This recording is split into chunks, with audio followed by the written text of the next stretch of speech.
Well, this is what I went with. It's 45 down there, but I took some of the steepness off it.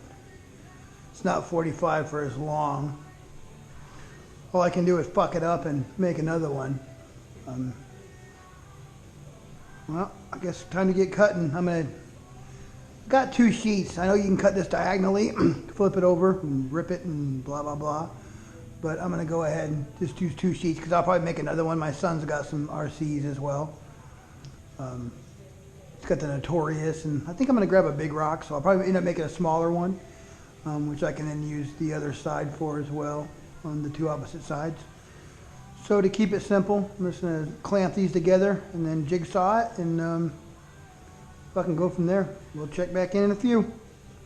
Well, once again, I'm not a woodworker, so I dug through the garage and through the tool chest and everywhere, and came up with 3 decent clamps and some springy clamps, but got it all clamped together. Now I'll cut it so at least they'll be identically fucked up. And fuck it, let's cut it. Glasses here so I can see what the fuck I'm doing. And let's make a mess of this, boys and girls.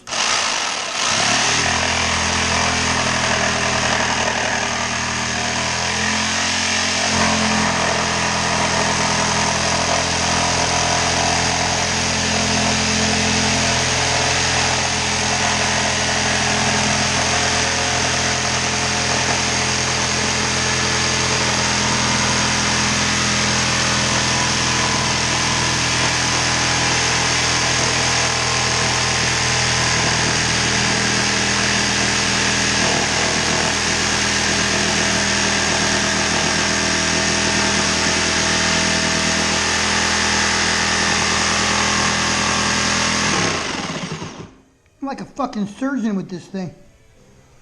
We'll check back in. We have cut it. I don't know how successfully.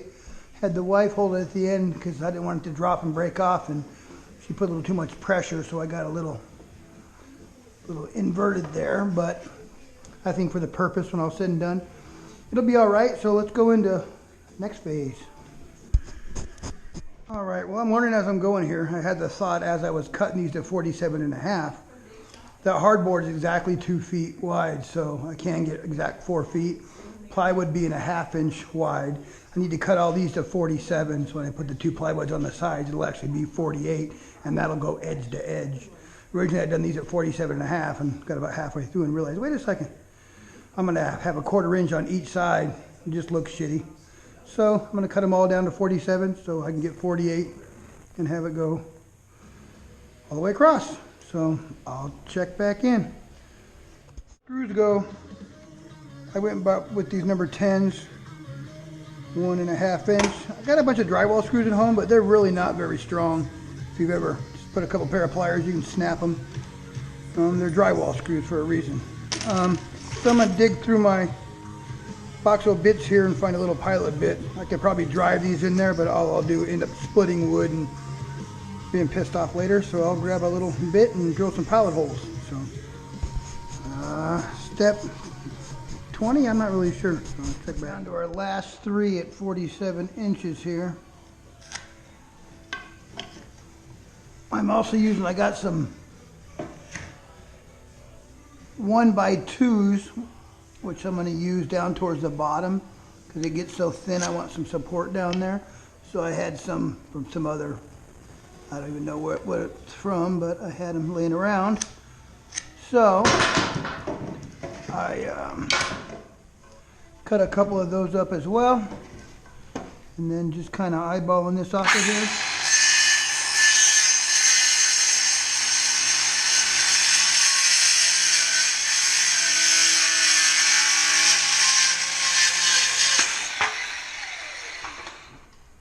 Alrighty, 2 more to go.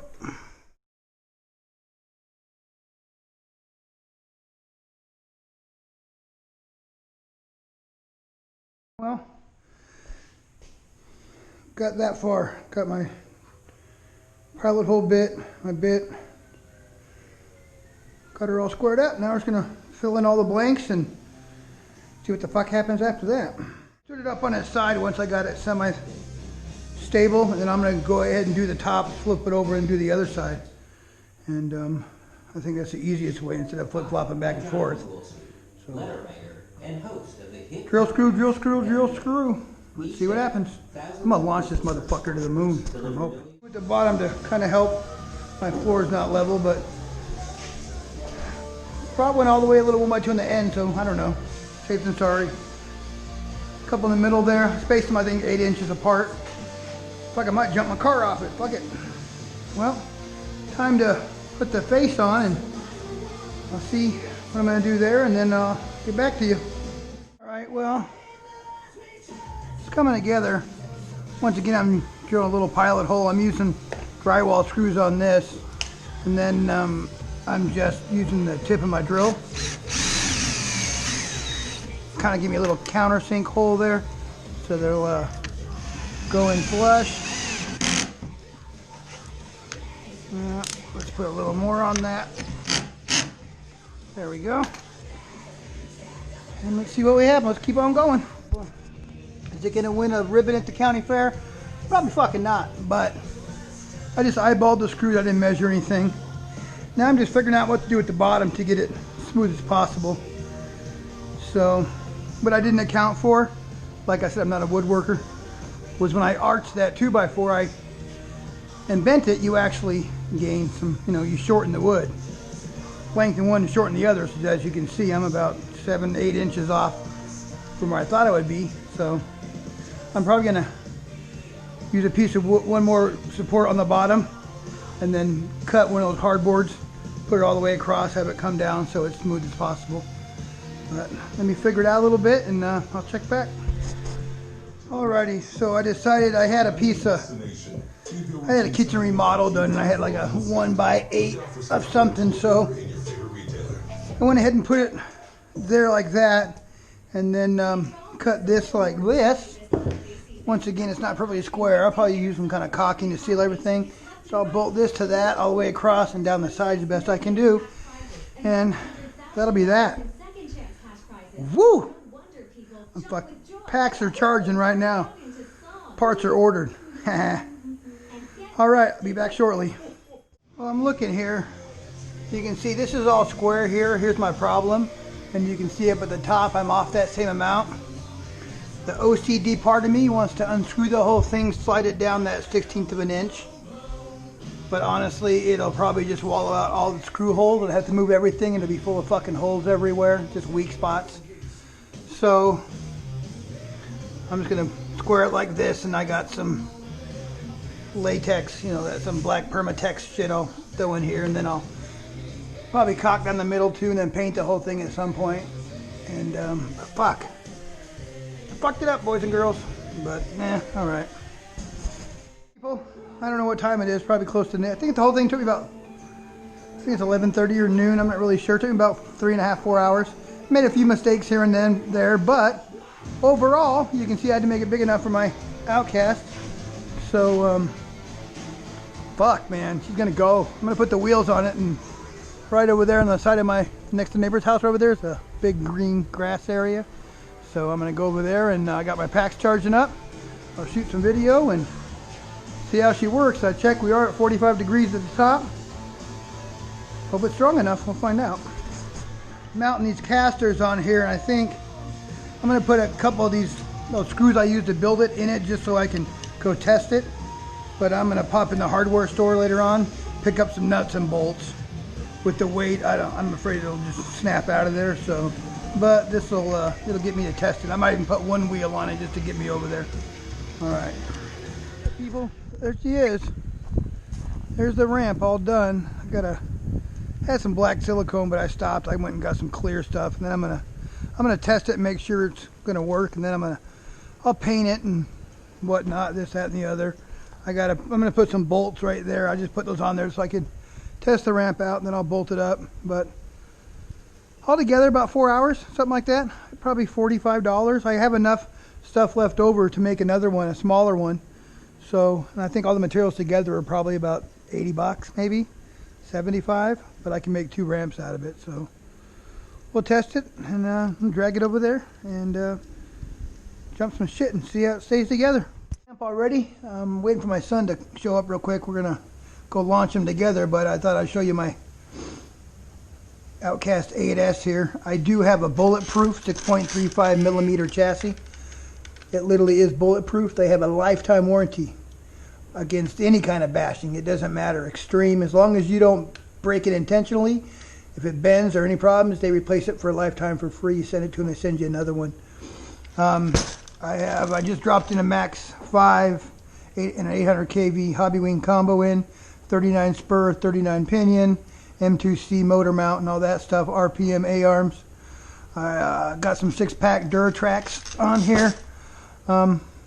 I did put limiting straps on. I've had 0 shock problems. I've sent this thing high and far, and I've yet to even have a leaky shock or a bent anything or nothing. The limiting straps actually do work. I built these for about all 4 of them for, I don't know, $6. If you want to know how, hit me up in the comments and I'll send you a link to the couple little things. Really simple. It already has holes for everything. It's really easy. I do have the hot racing aluminum pillow ball ends. Stops them from backing out. Well worth the whatever they were, a few dollars. I think that's it. Pretty much stock from there out. I did move my upper links to the outer position and collapsed them all the way. Early on, people were having these things strip out and pull and collapse. I adjusted them so they're screwed all the way in, nice and solid. Besides that, I think that's everything I got on there. Well, my son's out here with me now, so got it set up. This is my little area. I don't think we need much launch area. We're gonna, I guess we'll fucking see what happens here. I think I'll just take a, I'm gonna stand behind it first. Normally I stand on top of the jumps, you know what I mean?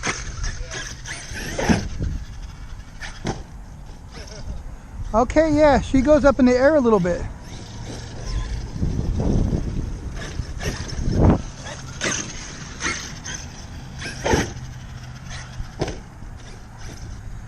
Okay, send one, kiddo.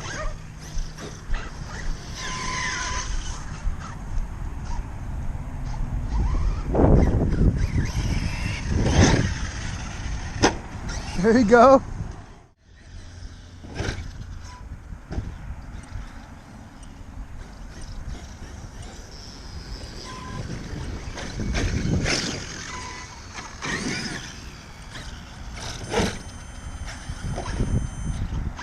Oh yeah.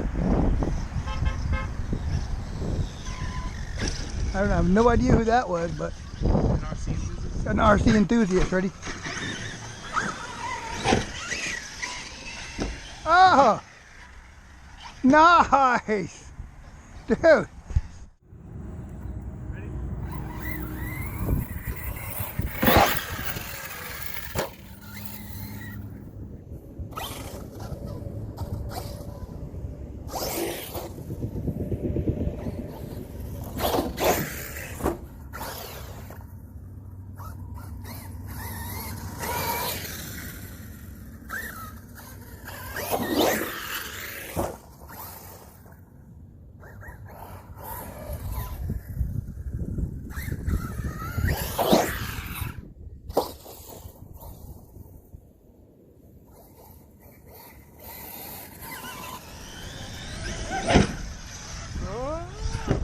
Oh, there you go. That was a double.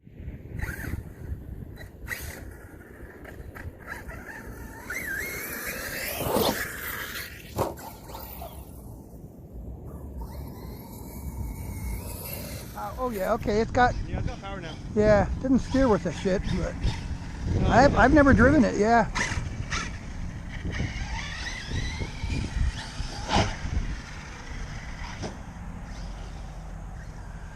That was a good one. One more. I'll just do it the easy way. Ready? To the moon, Alice.